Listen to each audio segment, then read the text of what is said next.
hindi yan ang ina yan. Oo nga, kita ito. Kulay nga. Ayan o. Yan ang mga talong Stevie. Ito yung mga baka nila dito inaalagaan.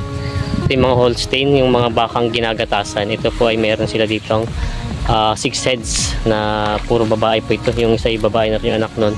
Tapos ito po yung mga iba. Yan po yung mga baka nila dito, mga gatasan. Bali nakaalpas lang po sila dito sa kalawakan ng parang na ito. Magandang araw mga talong Stevie, net tayo ngayon sa Barangay Manggalang. Tayo po ay bumisita sa isang farm dito na mayroong mga alagang mga Holstein na mga baka. Ito po yung mga ginagatasan.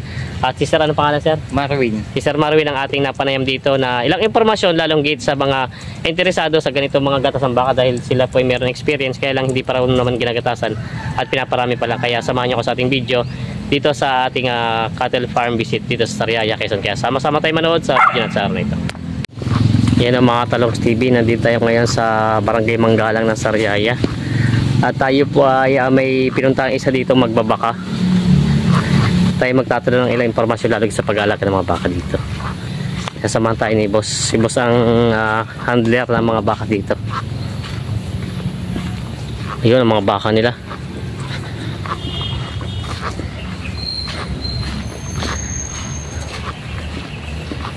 Ito pala bossing ay mga balagbagin pa lang ano. Hindi pa mga kalakihan. Yan o. Yung mga baka nila bossing dito. Ilan itong na dito sa loob nyo? Dito ay, 5. 5? Ay may mga pula pala kayong baka. Ano mga pula? Gatasan yan. Ay yung mga na doon? Mga gatasan pala. Ito ito yung mga baka nila bossing. Yun pala yung mga gatasan doon. Pwede natin makita yung mga gatasan yung mga baka. Mga Holstein pala yun. Ano bossing kalimitan pinapakain sa mga baka niyan to? Cattle feeds. Cattle feeds, tapos itong dayami na. Yung minsan ayaw kumain. Oo, anong pinapakain niyo pagka ayaw kumain niya? Kumpay, sariwan damo. Yun ang inaano niyo.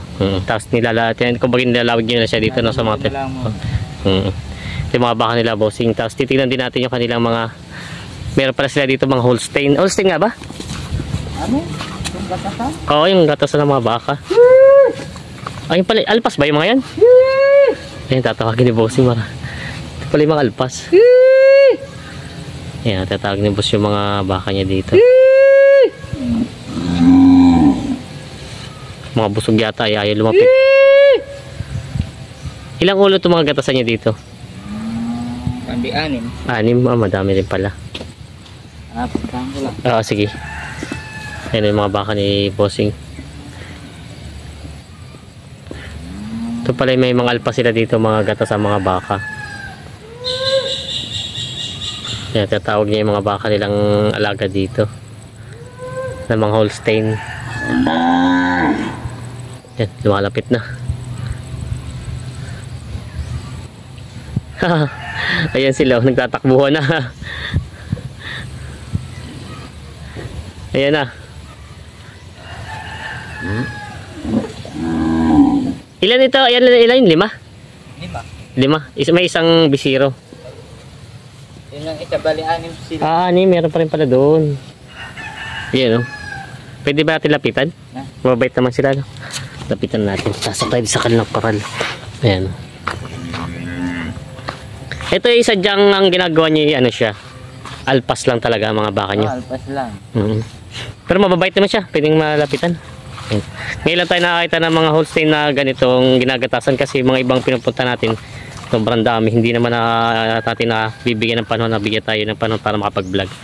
Ito po ay mga gatasan, puro siya puro babae, tapos yung isa po ay anak ng ayun po lang yun, kumbaga pinanak yun ay ibig sabihin ko po paano nga pala ito ginagatasan to ngayon, hindi pa po. Hindi pa nakapaggatas siya? Hindi. Bago pa lang? Bago pa lang. Ito pala yung mga bago pa lang. Lapitan natin. Medyo natakot sila doon sa suot tinatahol. Ito pala yung mga bago pa lang nilang umpisa pa lang na katasan. Bossing, pwede ka magtanong dito sa inyo? Anong mga pakain nyo naman dito sa mga gantong Holstein para din sa mga kapangkaraniwang mga baka dito? Cattle feeds. Ipa. Oo. Tapos yung alpas. Oo, magat hapon. Tapos alpas na sila dito sa kalawakan na ito. May ilang ito naman hanggang saan po ito? Itong buong may bako na to. May bako na. Parang ito kulang-kulang kalahating hektarya ang lawak niya. Tapos ito yung mga ano, yung yun ipanak niya na po yung isang yun. Panak niya na dito. Oo, panak na rin dito. Ayan. Ayun, isa doon. Meron pa rin doon isa doon na Holstein.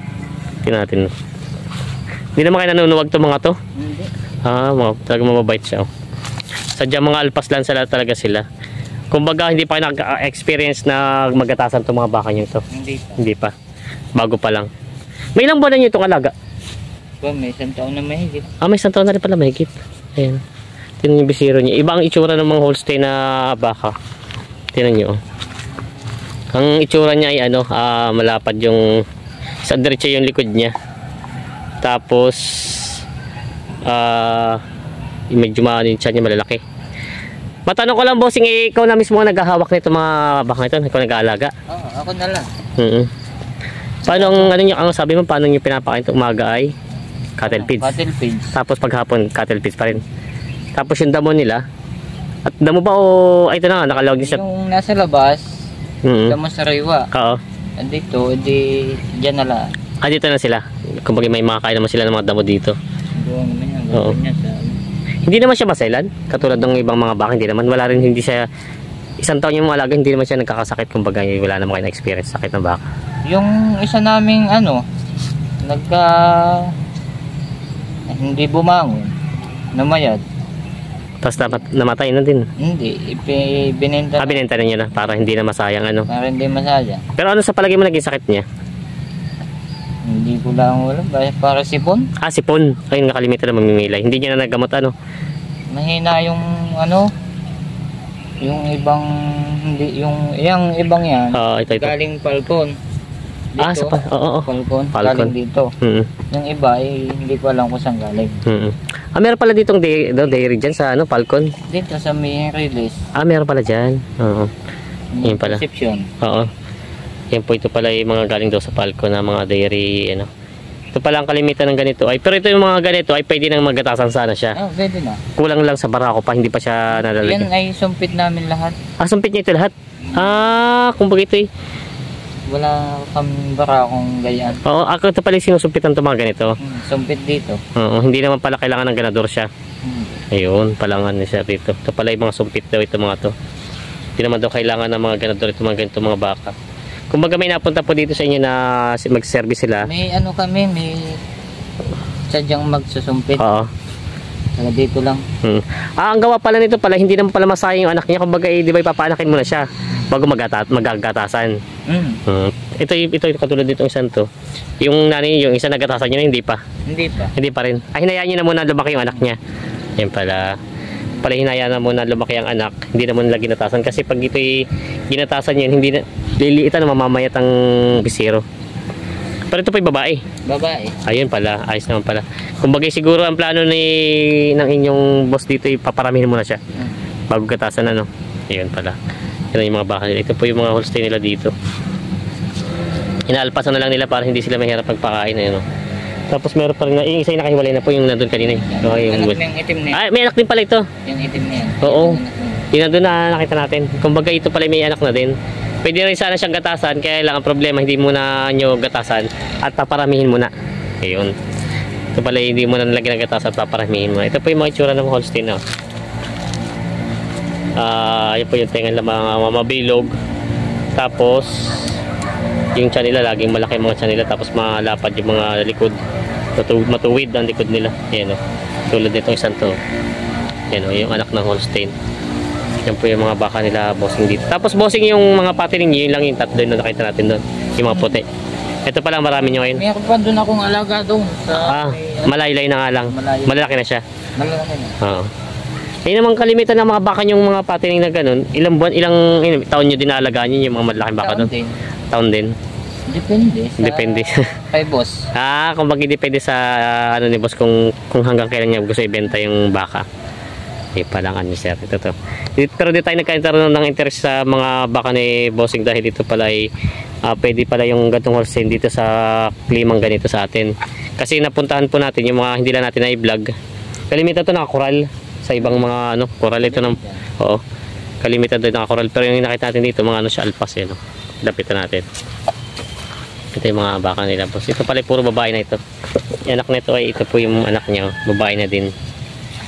Kaya ang plano nila bossing daw dito, ipaparamihin na lang itong mga bakang ito. Yan. Si Sir ang ating napunta dito at napanaim. Anong pangalan mo, Sir? Marwin. Si Sir Marwin. Taga rito lang din kayo. Oo. Kayo na po ang pinaka nag-aalaga lahat ng baka niya ni Sir dito. Ako na lang. Kaya si Sir, maganda din na tatar natin yung mga nag-aalaga. Sila yung mas maraming idea sa pag-aalaga ng baka at sila mismo yung nandito sa field. Yan, tatagay sa field yan. Ito yung mga baka nila bossing. Dito po ito sa barangay Manggalang. Uno, sa Yaya Quezon. Yan si Sir. Sir, maraming salamat sa inyong oras sa pagbibigay sa atin ng paunlak. Mga Talongs TV ay meron sila ditong isang dumalagang Brahman. Ito po yung dumalaga pa lang ito Itong itsura talagang mga Brahman na babae. Tapos yun nandun ay ito yung patiling na. Yan yung isang barako dun. Medyo tatabayin pa lang talaga siya. Lapitan natin yung baka nila dito. Tatatlo naman pala itong ganito nyo na malayo yung iba. Tatlo. Ayan ito yung isa. Ito yung Brahman din. Mistiso na lang din. Sa kay boss. Oo. Ayan Binibili lang yan. Oo. Kaya paiwi. Ito pala yung mga paiwi niya. Tutok lang yan. Oo. Ayan. Yan yung mga baka nila dito. Tatlo po yung mga mistiso dito na pinalaga nila. 2 lalaki at 1 babae.